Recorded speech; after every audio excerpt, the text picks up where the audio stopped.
কুমিল্লায় ঘটে যাওয়া ভয়াবহ সড়ক দুর্ঘটনায় সামাজিক মাধ্যমে চলছে ব্যাপকভাবে আলোচনা। কার দোষ? প্রাইভেট কারের, কাভার্ড ভ্যানের নাকি হানিফ বাসের? সিসিটিভি ফুটেজ বিশ্লেষণ করলে ঘটনার ধারাবাহিকতা স্পষ্ট হয়ে যায়। প্রাইভেট কারটি চট্টগ্রামমুখী রাস্তা থেকে ঢাকামুখী রাস্তায় ইউ টার্ন নিচ্ছিল দ্রুত গতিতে।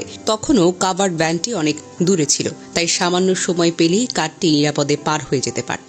কিন্তু সেই মুহূর্তে রং সাইড দিয়ে হঠাৎ করে চলে আসে হানিফ পরিবহনের একটি বাস। সংঘর্ষ এড়াতে প্রাইভেট কারটি হঠাৎ ব্রেক কষে থেমে যায়। এদিকে দ্রুত গতিতে আসা কাভার্ড ভ্যান সংঘর্ষ এড়াতে ব্রেক কষে সাইড কাটতে যায়, কিন্তু অতিরিক্ত গতি ও ভারী লোডের কারণে নিয়ন্ত্রণ হারিয়ে প্রথমে কারে ধাক্কা মেরে উল্টে গিয়ে চাপা দেয় প্রাইভেট কারটিকে। মুহূর্তেই ভেতরে থাকা মানুষগুলো একেবারে পিষ্ট হয়ে যায়। আশেপাশে কেউ তাদের বাঁচাতে সক্ষম হয়নি, কারণ ভারী কাভার্ড ভ্যানটি সরানো প্রায় অসম্ভব ছিল। দুর্ঘটনার পর হানিফ বাসটি ঘটনাস্থল থেকে দ্রুত চলে যায়। এখন প্রশ্ন হলো, এই মর্মান্তিক দুর্ঘটনার জন্য দায় কে? অনেকে বলছেন প্রাইভেট কার চালক ইউ টার্ন নিতে তাড়াহুড়া করেছেন, এটা ভুল ছিল। আবার অনেকে বলেন কাভার্ড ভ্যানের গতি বেশি ছিল, ব্রেকটা নিয়ন্ত্রণ রাখতে পারেনি।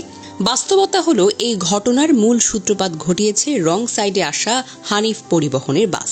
যদি বাসটি নিয়ম মেনে চলত, প্রাইভেট কারটি হঠাৎ থামতে হতো না, আর থামতে না হলে কাভার্ড ভ্যানের মধ্যে সংঘর্ষও হতো না। এটি একটি নির্মম সত্য। একটি বাসের বেপরোয়া রং সাইডে চলাচলের কারণে পুরো একটি পরিবার মুছে গেল। আমরা বলি কি দুর্ঘটনা? সত্যি কি দুর্ঘটনা? যখন চালকেরা নিয়ম মানে না, ট্রাফিক সিগন্যালকে উপেক্ষা করে, রং সাইড দিয়ে গাড়ি চালায়, তখন এ আর দুর্ঘটনা থাকে না, এটাকে বলে হত্যাকাণ্ড।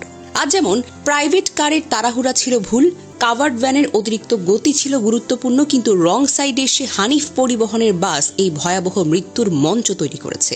তাই সিসিটিভি ফুটেজ দেখে দ্রুত ওই বাস চালককে শনাক্ত করে আইনের আওতায় আনাটা বেশ জরুরি।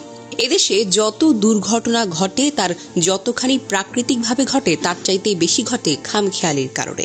অনুমোদন নিবে 5 তলার বিল্ডিং এর, করবে 8 তলা। ড্রয়িং করাবে অফিস স্পেসের, কথা বলে ভাড়া দেবে রেস্টুরেন্টে। তারপর আগুন লেগে মানুষের মৃত্যু ঘটলে আলোচনা হবে অনুমোদন ছিল এত তলার, করেছে এত তলা। কথা ছিল অফিস স্পেস করার, ভাড়া দিয়েছে রেস্টুরেন্ট হিসেবে। আগে যাওয়ার জন্য ট্রাফিক সিগন্যাল মানবে না, রাস্তার নিয়মকানুন অনুসরণ করবে না, গাড়ি চালাবে না, তারপর দুর্ঘটনা হলে মানুষ হায় হায় করবে। কি একটা অবস্থা! আজকের ঘটনাটি সির্ফ হত্যাকাণ্ড।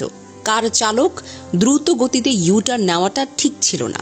একই সঙ্গে রং সাইড দিয়ে চালিয়ে যাওয়া হানিফ বাসের কারণে এই হত্যাকাণ্ড ঘটেছে। একটি পরিবারে 4 জন মানুষের জীবন চলে গেল, আর 3 জন মানুষ মুমূর্ষু অবস্থায় হাসপাতালে মৃত্যুর সঙ্গে লড়ছে। কাদার জন্য লোক নেই পরিবারে। এমন বেদনার মৃত্যুর কথা যেন ভাষায় প্রকাশ করা যায় না। আমরা বারবার বলি ভাগ্যের দোষ, ভাগ্যের দোষ, কিন্তু আসলে এটা আমাদের নিজেদের দোষের কারণেই হয়ে থাকে। আমরা যদি সিগন্যাল মানতাম, রং সাইড ব্যবহার না করতাম, গতি নিয়ন্ত্রণ রাখতাম, তাহলে হয়তো আজ বেঁচে থাকতে পারতেন ওমর আলী, নূরজাহান বেগম, তাদের 2 ছেলে। আজ হোসেনপুর গ্রামে পাশাপাশি 4টি কবর খোঁড়া হয়েছে। শুধু মাটি চাপা পড়েনি, 4টি লাশ চাপা পড়েছে একটি গ্রামের আলো, একটি শিক্ষিত পরিবারের স্বপ্ন, চাপা পড়েছে নৈতিকতা ও মানবিকতার দিক নির্দেশনা।